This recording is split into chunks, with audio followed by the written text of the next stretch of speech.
So the biggest story coming out of the trade deadline is Erik Karlsson still an Ottawa Senator, and the Sens are for sure going to trade him this summer. For sure going to trade him at the draft table.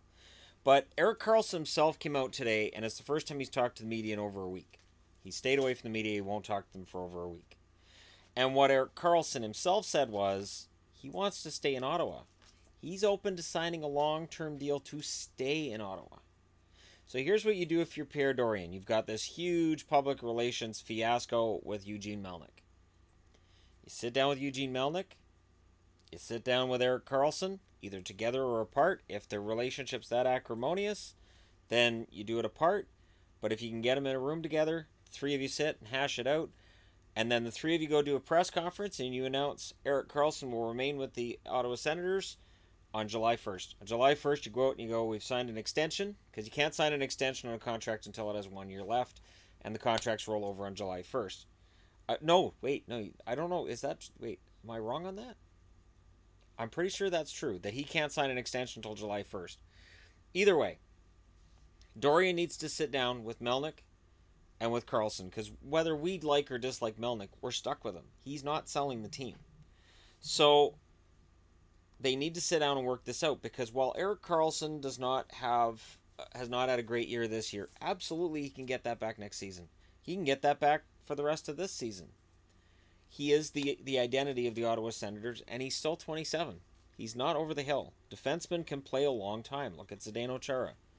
Now, Karlsson's had injuries. He's had injury problems this year. But remember, it was 5 years ago we were looking at Sidney Crosby's concussion history and saying, I don't know if he can play much longer. Looks like he might be done. Maybe Pittsburgh should think about moving him because he's got all these injuries and concussions, and maybe, now he's fine. It's not a problem with Sidney. So there's no reason to think that going forward it means that Karlsson's going to get injured all the time. The Ottawa Senators and their fan base, there's a disconnect there. Getting a new building would help. Keeping Erik Karlsson for a long time will help.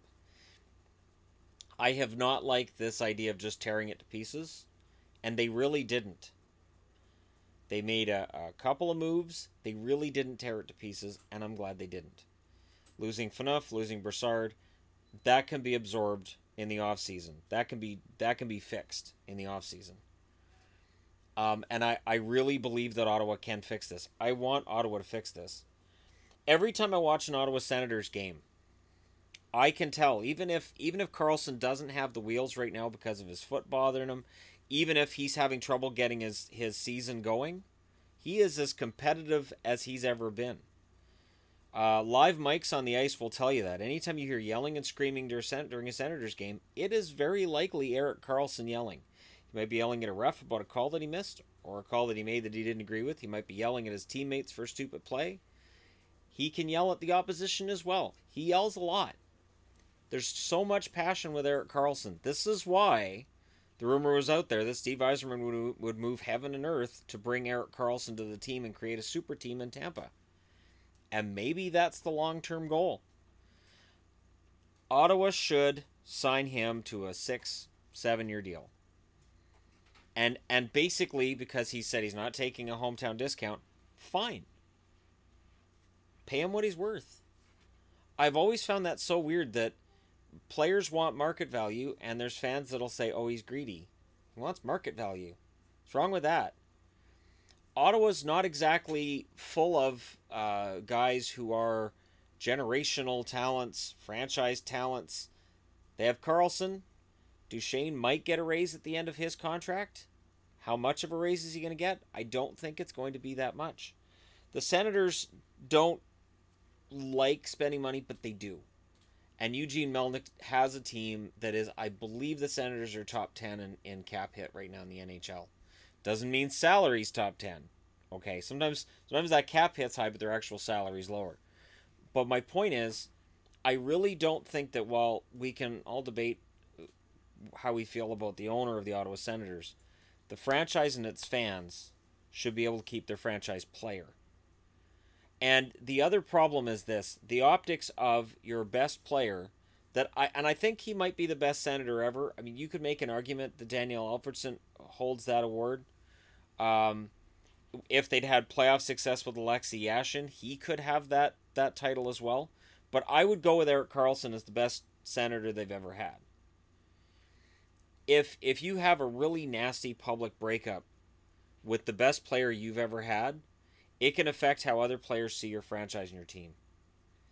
The best thing PR-wise that Pierre Dorion can do right now is sit down with Karlsson, sit down with Melnyk, come up with a number, come up with a term, and say, and we're done.